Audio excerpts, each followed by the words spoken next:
ব্যবসায়ীদের বাধার কারণেই দেশে ল্যাংড়া খোড়া ভ্যাট আইন হয়েছে, অথচ পুরো কাঠামো ডিজিটাল না হলে রাজস্ব আদায়ের লক্ষ্য অর্জন কঠিন। ন্যূনতম কর দেওয়ার নিয়ম থাকাও কালাকানুন। এসব মন্তব্য করেছেন রাজস্ব বোর্ডের chairman Abdur Rahman Khan.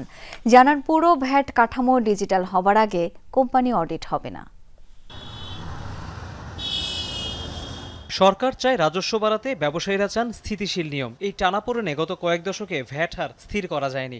Corporate tax কিছুটা কমানো হলেও বড় টাকা গুনতে হচ্ছে ব্যাংক, বিমা আর মোবাইল কোম্পানিকে। বিপত্তি বাড়িয়েছে আমদানিতে অ্যাডভান্স ট্যাক্স, উৎসে কর আর রিটার্ন জমার নিত্য নতুন সব নিয়ম। মঙ্গলবার Centre for Policy Dialogue CPD সংলাপে উঠে আসে এসব প্রসঙ্গ। গবেষকরা জানান, এখনও দেশের সবাই ন্যায্য কর দিচ্ছে না। প্রতিযোগী যে কোনো দেশের তুলনায় কর জিডিপি অনুপাত কম। সংস্থাটি মনে করে দেশের ভ্যাটের কার্যকর হার 11.7%। সেই হিসেবে বিভিন্ন সময় অব্যাহতি ও কর ফাঁকির কারণে 2 লাখ কোটি টাকার রাজস্ব হারিয়েছে সরকার। যখনই আমরা রাজস্ব আদায় বাড়ানোর কথা বলি, তখনই আমাদের হচ্ছে কিভাবে বৃদ্ধি করা যায়, রাজস্ব আদায় কিভাবে বৃদ্ধি করা যায়, এই জায়গা থেকে আমরা পুরো আলোচনাটিকে সীমাবদ্ধ করে ফেলি। কিন্তু এই আলোচনার একটা গুরুত্বপূর্ণ বিষয় যেটা থাকা দরকার, সেটা হচ্ছে কর ন্যায্যতা। এ সময় ব্যবসায়ী নেতারা বলেন, এনবিআর প্রতিনিয়ত নিয়ম বদলালে বিভ্রান্তি তৈরি হয়, তাই জবাবদিহিতার আওতায় আনতে হবে সব পক্ষকে।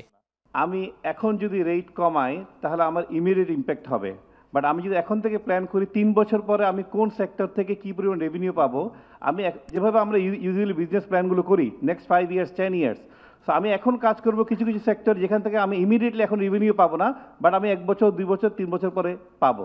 প্রধান অতিথির বক্তব্যে এনবিআর চেয়ারম্যান বলেন, পুরো রাজস্ব ব্যবস্থাপনা ডিজিটাল হয়ে গেলে কাগজপত্র নিয়ে দৌড়াদৌড়ির ভোগান্তি কমবে। আপনার ইম্পোর্টে আমি ট্রেডারের উপর 7.5% চাই না। আপনি 15% দেন, পরবর্তীতে আপনি ক্রেডিট নেন, আপনার দেখবেন যে ইফেক্টিভ রেট অনেক কম। কিন্তু এই কাজটা আমরা করতে পারি নাই। আমাদের বিজনেস কমিউনিটি, যেটা আমাদের এক ভাই বলল, যে আমাদের ব্যবসায়ীরাই কিন্তু বাধা দিয়েছে। আদারওয়াইজ 2012 সালে আমরা আইন ঠিক করলাম, সেই আইন বাস্তবায়ন করতে 2019 সালে 7 বছর ধরে এটা নিয়ে আমরা ঝগড়া বিবাদ করলাম। এ সময় দেশের অডিট কার্যক্রমের সমালোচনা করেন এনবিআর চেয়ারম্যান। অডিটররা যখন রিপোর্ট দেন, দেখবেন যে সেখানে যে ডিসক্লেমারগুলো আছে তাতেই বোঝা যায় যে এটা আসলে পুরোটা কিন্তু এখানে উঠে আসে নাই।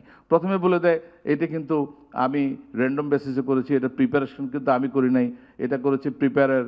ফলে উনি কিন্তু প্রচুর ডিসক্লেমার আছে। অনেক সময় ওই যে ইন্স্যুরেন্স কোম্পানি যেরকম শর্ত থাকে, খুব ছোট ছোট করে লেখা, এটা দেখতে হয় বাইনোকুলার দিয়ে, ঠিক এরকম কিন্তু ডিসক্লেমারগুলোর মধ্যে এরকম বলা আছে। রাজস্ব ব্যবস্থাপনা নিয়ে যৌথভাবে এই সেমিনারের আয়োজন করে সিপিডি ও বেসরকারি সংস্থা ক্রিশ্চিয়ান এইড। আসলে এক্সিস্ট করে না। তৌহিদ হোসেন, যমুনা নিউজ, ঢাকা।